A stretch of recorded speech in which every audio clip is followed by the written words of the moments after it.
Alright, welcome back to my YouTube channel. I'm Mandy's Vlog. Ito, matinding panawagan ng isang senador ni Kibuloy. Nako ho, ito samahan niyo ako, kaibigan, panoorin. Unang panawagan, ibasura ang warrant of arrest ni Kibuloy. Pangalawang panawagan, kasama ho dito, siyempre, ang ibasura ang kaso. Ito pa, pangatlong panawagan, igalang ang karapatan ni Kibuloy. Yan po mga nabanggit kong panawagan na yan na isang panawagan nitong senador ni Kibuloy. Sino itong senador na ito na binuto nyo, mga kaibigan? Binuto ng taong bayan.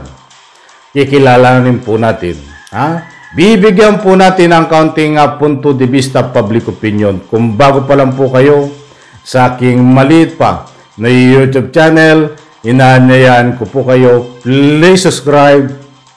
Sabay-sabay po nating i-like ang video na ito kung nagustuhan nyo po. Ako'y muling nakikiusap, mga kaibigan, kung pwede lang. Patapusin po nating panoorin ang kabuuan ng vlog na ito at nasa ganun, lubos po nating maunawaan. Heto na, kaibigan, samahan niyo po akong panoorin.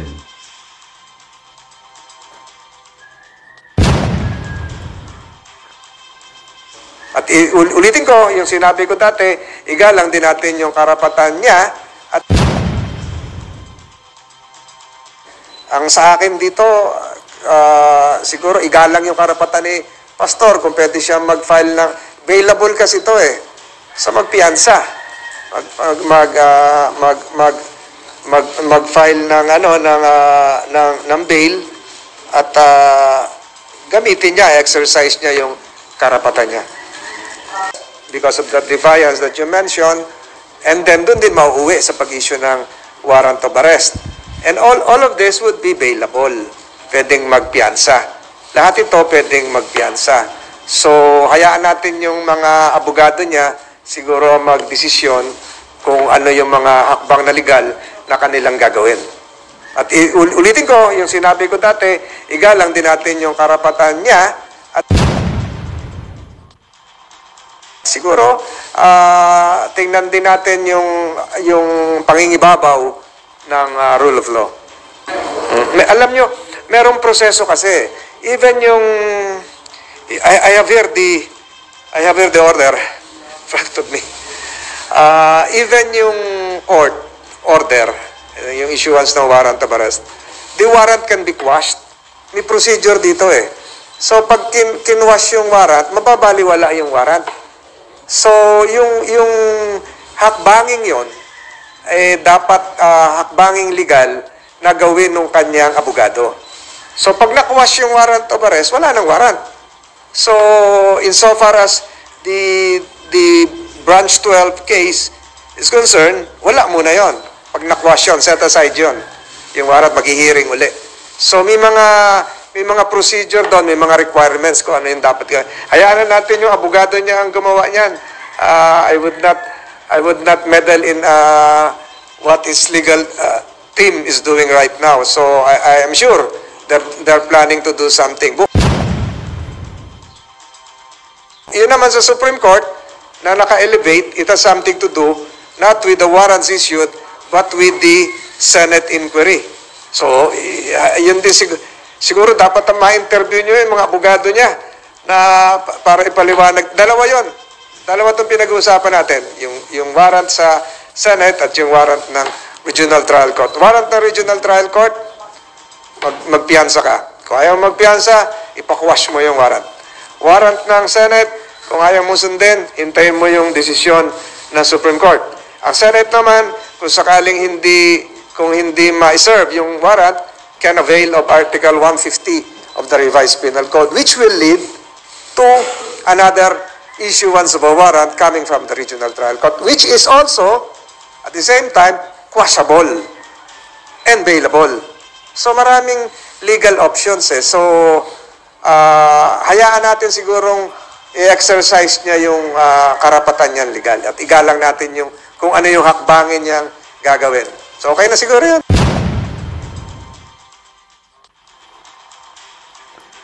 Alright, shoutout po sa lahat. Pagpalain po tayo, palakpakan. Pampagana lang. At heto, gusto kong ipakilala ho sa inyo itong senador. Ito po ay si Senador Boy Karapatan. Senador Tolentino, si Boy Karapatan, isang abogado din po yan. At siyempre, abogado ni Kibuloy at senador ni Kibuloy. Hindi po ito senador ng taong bayan, mga kaibigan. Noong pa man, ito ay gusto kong bigyan ng daan nung kasagsagan pa lang na hindi lumalabas sang warrant of arrest ni Kibuloy. Ay nagpapahayag na ito, nagpapakita ng kanyang galawan. At kahit hindi niya po ipakita, ito po ay kaibigan ni Kibuloy. Matalik din po ang kaibigan, matalik na taga-suporta ni Kibuloy.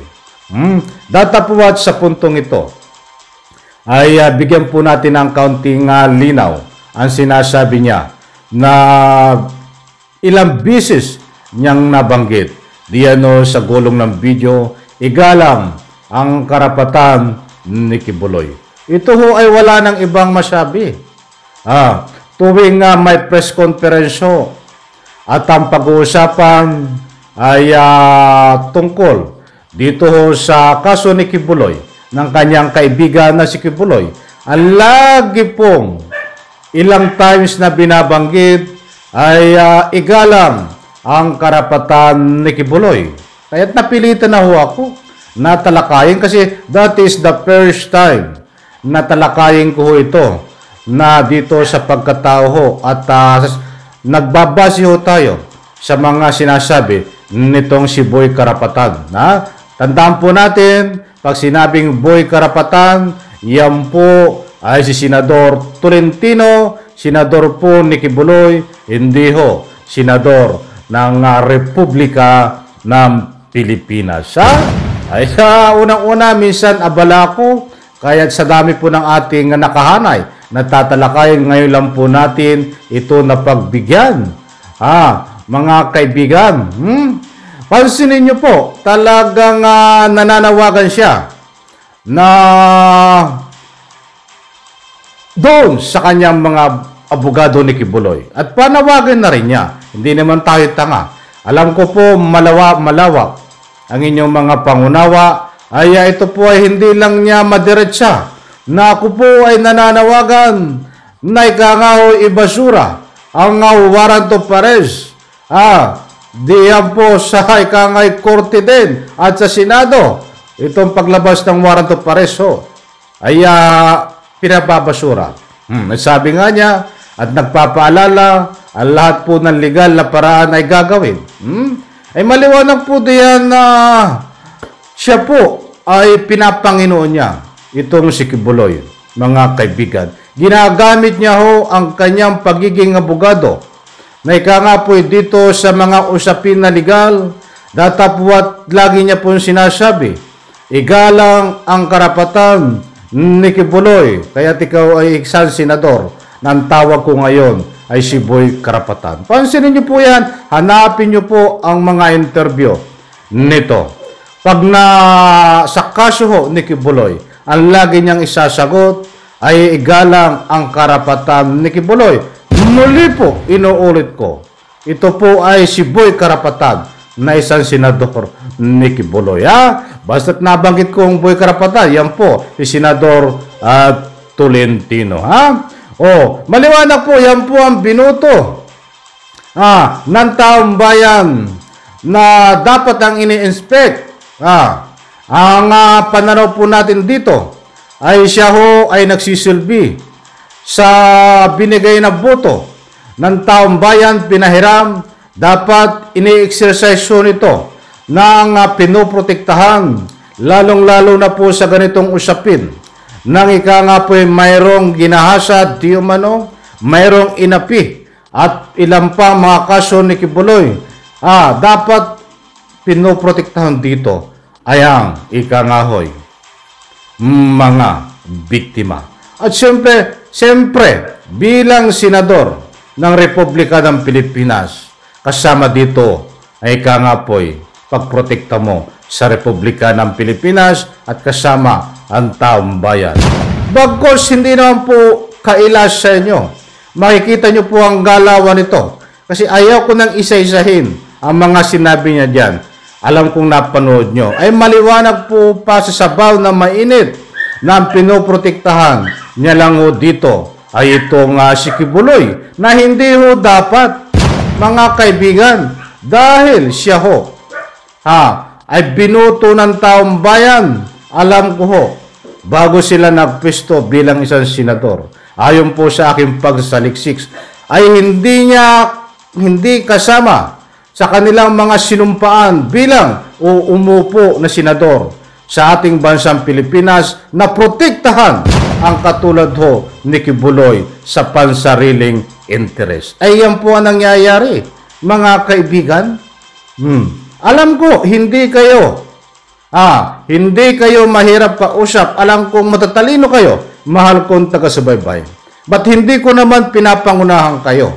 Ba't alam ko rin ang nasa puso at isipan nyo na ang gusto nyong makita dito sa mga senador na ito ay dapat nasa gitna ho sila. Neutral dapat sila. At sa pagiging neutral ho nila ay diyan po pumapasok na sila ho ay isang tunay at tapat na nagsisilbi sa ating Republika ng Pilipinas. Sapagkat kapag naging neutral ho kayo at nasa gitna, ay diyan po, mga kaibigan, makikita natin na hindi lang pansariling interes bilang isang senador. At hindi nyo iniitsapera at ginagalang nyo, ini-exercise nyo itong mga nakuha nyong boto sa taong bayan na pinahiram sa inyo. Ay hindi ho Ang nangyayari dito kay Boy Karapatan, ang nangyayari ho dito kay Boy Karapatan na senador na ito ay ang pinagtatanggol lang ho, ay ang karapatan ni Kibuloy. Ang pinagsisilbihan niya lang ho bilang senador ay itong si Kibuloy. Never po nating narinig, hindi man lang natin narinig sa kanya na ang karapatan ng mga biktima, ang karapatan ng taong bayan, hindi man lang ho narinig natin sa kanya. Ang tingin siguro ni Boy Karapatan sa atin ay isang basura. Yun po isang punto de vista, public opinion, mga kaibigan. Kaya't baliwanag ko dito ang kanyang panawagan. Ibasura. Ang ika nga po yung warrant of arrest. Disclaimer lang ho. Hindi man niya, ika nga po ay nabanggit na diretsahan na ako po ay nananawagan. Ay common sense na po ang ating gamitin dito. Alam ko malawak ang inyong pangunawa. Iyan po ang ibig sabihin. Ang gusto rin niya ay ibasura ang warrant of arrest, ibasura ang kaso kay Kibuloy, igalang ang karapatan ni Kibuloy na walang kwenta ng mga argumento na ikangapoy, igalang ang karapatan. Mga kaibigan, lumang tuktugin na ang sinasabi nito na always igalang ang karapatan. Playing safe, di ba? Marami ang ibig sabihin ng igalang ang karapatan. Ang dami niyan dapat sabihin na talagang panig siya kay Kibuloy, kaya dinadaan niya na lang dito sa igalang ang kanyang karapatan para hindi mabisto. Ay bistado ka na, Boy Karapatan, na ikaw ang pinagtatanggol mo ay si Kibuloy. Pinapanginoon mo itong si Kibuloy. So maliwanag po mga kaibigan, ang ating pagtatalakay dito, kilalang-kilala nyo na itong senador na ito, si Senador Tolentino, si Boy Karapatan, na ito po ay hindi ho nagsisilbi sa ating Republika ng Pilipinas ng tunay at tapat sa pamamagitan po na ika nga po'y ang pinagsisilbihan niya ay itong si Kibuloy. Karapatan po ni Kibuloy, hindi po karapatan na Republika ng Pilipinas, hindi po karapatan ng mga biktima, hindi po karapatan ng taong bayan ang pinoprotektahan nito. Isang tao lang ho ang lagi niyang binabanggit na kailangang igalang ang karapatan ni Kibuloy. Mga kaibigan, diyan po sa comment section, kayo na po ang bahala. Isang like lang po sa video na ito. Maraming salamat po at pagpalain po tayo lahat. Bye-bye. Palakpakan.